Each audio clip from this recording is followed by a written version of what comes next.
So what's up, everybody? Welcome back to J&L Garage. Starting it off in the house today. We're gonna be. I got a couple things going at the same time. We're gonna see what we get to, see what we don't.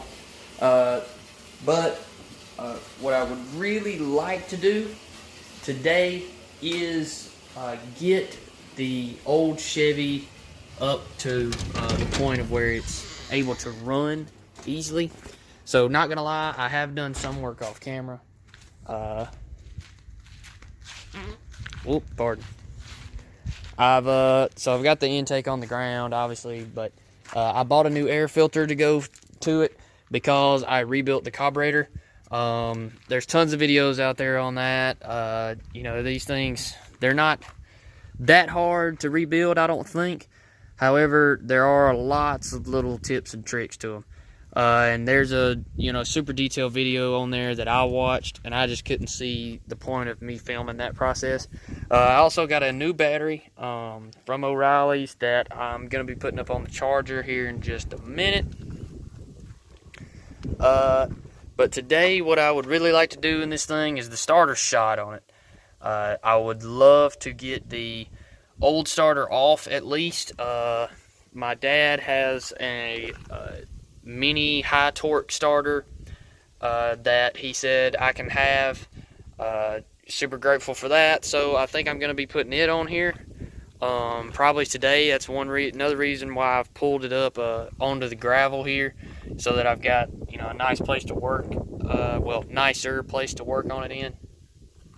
And then I'm also going to be changing the oil in it if that starter fixes our cranking issues, and then hopefully I will get around to dropping the gas tank today. I'd like to drop the gas tank. It's a passenger side gas tank mount. Some of these trucks came with different. One came with a driver's side, I believe, and then you have the dual tank setups as well.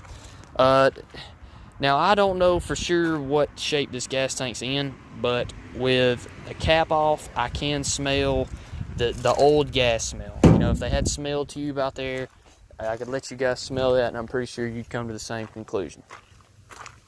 But the main thing I want to check is in the gas tank is that the sock, the filter sock that goes onto the fuel sending unit in the gas tank.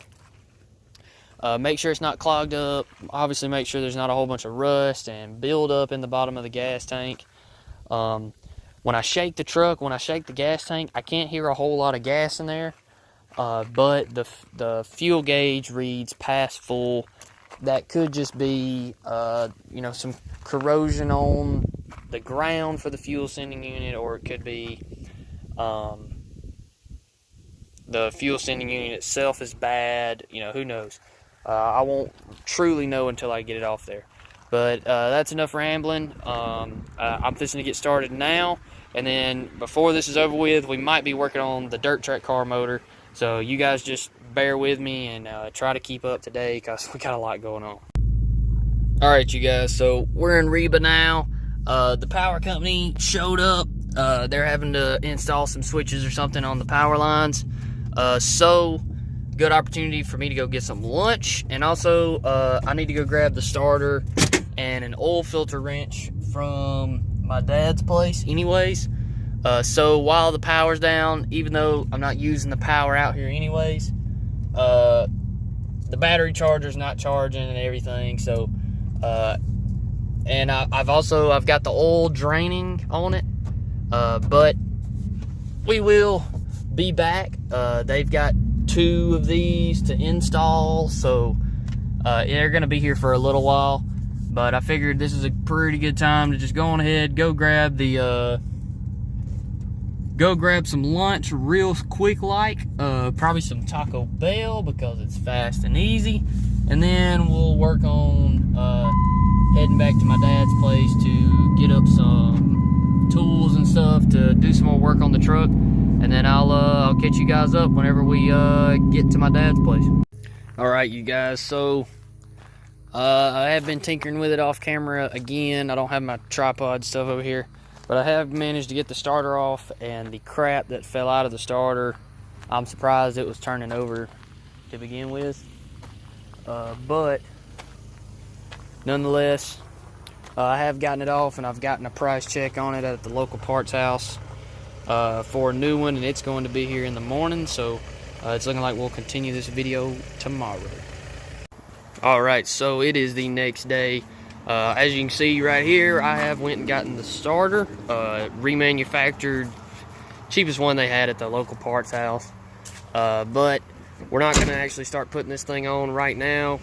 We're going to wait a little while. I've eaten entirely too much ice cream, so we're going to go in the house and chill for a little bit, and then I'll catch you guys up whenever we get back out here and get started.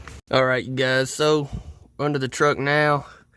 I guess you can really see just how old this thing is because of the dirt dauber nest where it was just sitting for so long. But right where the starter is, and I'm fixing to, I've actually got it right back here. Hold on, let me get you upside down. Got the starter and toolbox and everything back here, so I guess we're fixing to see if we can get this thing set up in here and wired up and see if it turns over a little faster. Alright, so we got the starter in. See if I can get a decent shot of it. There it is. Not a brand new one, can't say that. It's a remanufactured new one, whatever. But I'm fixing to run this intake off of here. I'm not expecting it to crank because I do have the fuel tank out. It's sitting right over there. It needs a good cleaning. The fresh gas that I put in there knocked some of the rust and stuff loose that was in it. So it needs a good pressure washing, which we're going to hopefully do today and get it remounted, and hopefully this thing will be back running under its own power again.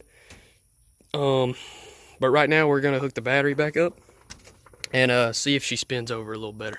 Alright, so hit the key with the new starter.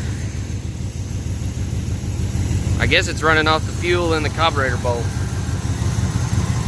It won't run long.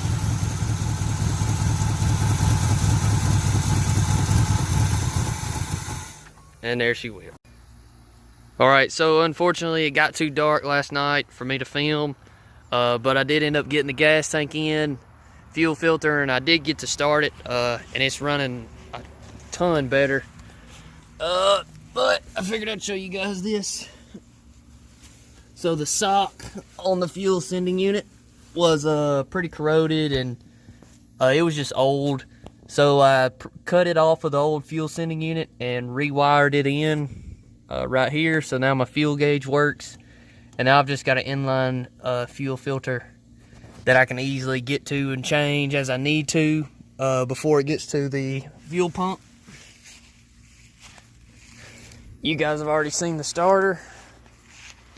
So I'm not sure if I got the choke adjusted just right yet. I didn't get to tinker with it that much last night because it was already dark, but we're gonna see if she'll crank up on her own.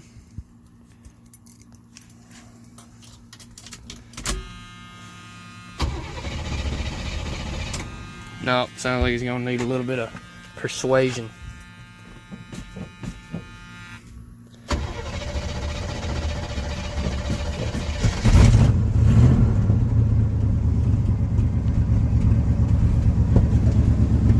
Little patting. It's still got a little bit of a popping going on, but there she is, running as good as ever. So next thing probably gonna happen for this is going to be brakes. It needs brakes real bad. We tried to just cruise around the yard using the emergency brake last night, and it did not work out too well. Let's see if I can get that fast idle to stop.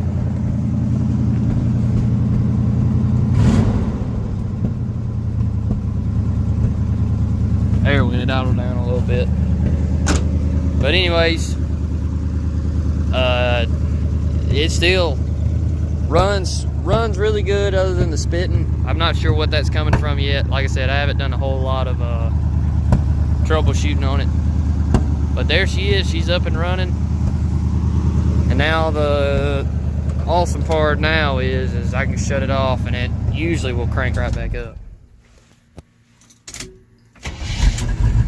Just like that. And it sounds like it's idling right high right now. It's got to build some heat up, and then it'll eventually quit with the fast idle. But yeah, there she is. More videos to come on it. So you guys just keep an eye out for it, and hope you guys have a good one.